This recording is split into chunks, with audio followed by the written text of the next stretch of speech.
Bismillahirrahmanirrahim. Assalamualaikum warahmatullahi wabarakatuh. Teman-teman hadirin dirahmati Allah Subhanahu wa taala, melanjutkan pembahasan tentang fidyah. Allah Subhanahu wa taala berfirman, A'udzubillahi minasyaitonir rajim. Ayat yang kemarin Allah Subhanahu wa taala berfirman, wa 'alal ladzina yutiqunahu fidyatun ta'amu miskin. Allah Subhanahu wa taala dari ayat ini menjelaskan bahwa di awal-awal diwajibkannya puasa umat muslimin zaman dahulu, Allah Subhanahu wa taala memberikan pilihan yang sudah kita jelasin di video sebelumnya. Bagi yang belum menonton video sebelumnya boleh melihat videonya atau silahkan klik link yang ada di deskripsi. Hadirin rahmati Allah Subhanahu wa taala, dari ayat ini pembahasan tentang fidyah sebelumnya Ibnu Abbas dan juga beberapa para ulama berpendapat bahwa ayat ini, menurut kebanyakan dari para ulama mengatakan bahwa ayat ini sudah dimansuhkan, sudah dihapus hukumnya oleh Allah Subhanahu wa taala. Ya. Ini artinya bahwa ayat yang Allah Subhanahu wa taala dulunya memberikan pilihan bagi kaum muslimin untuk bolehnya mereka berpuasa dan bolehnya mereka tidak berpuasa, sudah dihapus oleh Allah Subhanahu wa taala hukumnya, walaupun konteksnya masih ada. Tapi Ibnu Abbas, sahabat Nabi Ibnu Abbas, Abdullah bin Abbas radhiyallahu taala anhu mengatakan bahwa ayat ini tidak dihapus oleh Allah Subhanahu wa taala. Akan tetapi para ulama menjelaskan maksud dari perkataan Ibnu Abbas ini adalah ayat yang tetap hukumnya ini hanya berlaku bagi orang yang sudah tua. Ya, kakek nenek kita yang sudah tua yang tidak mampu menjalankan ibadah puasa, mereka boleh tidak berpuasa, akan tetapi mereka wajib membayar fidyah. Ya, tidak mengqadha, tidak mengqadha, tapi wajib membayar fidyah.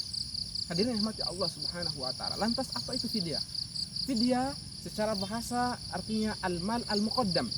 Ya, al-mal al-muqaddam, harta atau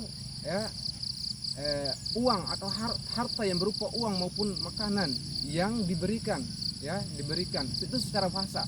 Yang pertama harta yang diberikan, yang kedua maknanya juga adalah kafarah, salah satu bentuk daripada kafarah yang diberikan.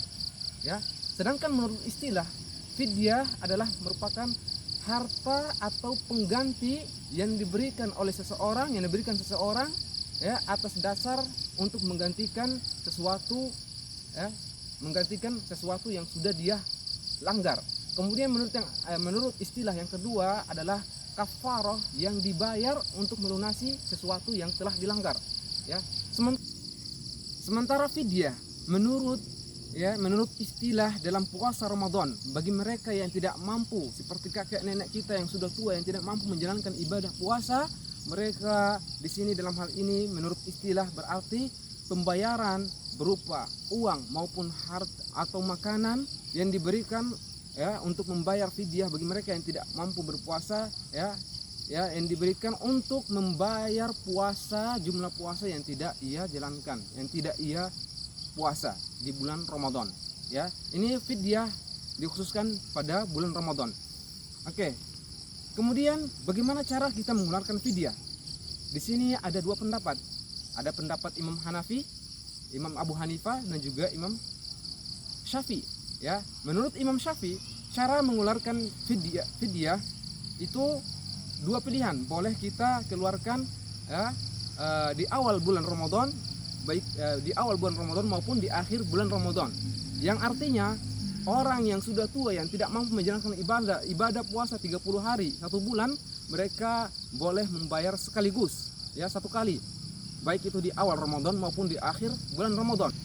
Sedangkan pendapat yang kedua menurut Imam Syafi'i, madhab kita di Indonesia yang secara mayoritas, Imam Syafi'i membolehkan yang tidak mampu menjalankan ibadah puasa, mereka harus membayar fidyah setiap harinya. Setiap hari yang mereka tidak puasa, mereka harus membayar fidyah di hari tersebut. Misalnya kita tidak berpuasa, kakek nenek kita yang tidak berpuasa di hari itu, mereka harus mengeluarkan fidyah, membayar fidyah di hari itu pula. Tapi caranya juga sama, boleh di awal hari Ramadan, di pagi harinya, atau ketika maghrib atau setelah malam. ya, ketika setelah maghrib waktu malam boleh dibayar fidyahnya. Lantas apa yang harus dibayar? Apa fidyah apa yang harus dibayar oleh orang yang tidak mampu menjalankan ibadah puasa seperti orang yang sudah tua? Di sini para ulama membolehkan ya membayar fidyah dengan cara memberi makan anak miskin satu orang anak miskin setiap harinya jika kita bermadzhab Imam Syafi'i. Ya, akan tetapi para ulama juga menjelaskan bahwa bolehnya membayar menggantikan makanan dengan bentuk uang, yaitu jumlah uang yang dibayar ya sejumlah $5 Amerika Serikat. Ya, kalau $5 Amerika Serikat dibandingkan dengan rupiah di Indonesia $1 ya bisa jadi 14.000 dikali 4 berapa? Dikali 5 berapa? Bisa dijumlahin sendiri. Ya. Akan tetapi ketika kita ingin membayar fidyah dengan bentuk makanan ya itu jumlahnya 1 mud. Ya. 1 so ya. Satu so, apa itu 1 so? 1 so itu ukurannya so di zaman Rasulullah SAW itu ukurannya 600 lebih gram ya, setengah kilo ya. Namun dari 1 so itu ya bentuknya seperti 4 kali dua tangan manusia, 2 tangan dewasa ya, seperti ini. Itu beras, dalam bentuk beras. Kalau di Arab Saudi gandum, kalau kita di Indonesia ya dalam bentuk beras setengah kilo sekitar 500 lebih gram atau 600 kalau mau ditotalin gitu ya. Itu pembahasan dari para ulama. Oke, tadi 1 so ukurannya adalah arba'atu amdad. Apa itu arba'atu amdad? Muddun. 1 mud itu seperti gumpalan ya tangan manusia, dua telapak tangan manusia ya, tangan dewasa. Beras yang ukuran seperti ini dikali 4 ya bisa jadi setengah kilo, 500 gram atau lebih kalau mau ditotalin ya 600 gram. Ini sesuai dengan kisahnya Anas bin Malik juga. Dahulu beliau ya ketika Anas tua dia membayar fidyah dengan cara memberikan roti dan kepada fakir miskin gitu ya. Oke, demikian inilah pembahasan fidyah dari ayat Allah Subhanahu wa taala ya. Kita tutup. Terima kasih, wabillahi taufiq wal hidayah. Wassalamualaikum warahmatullahi wabarakatuh.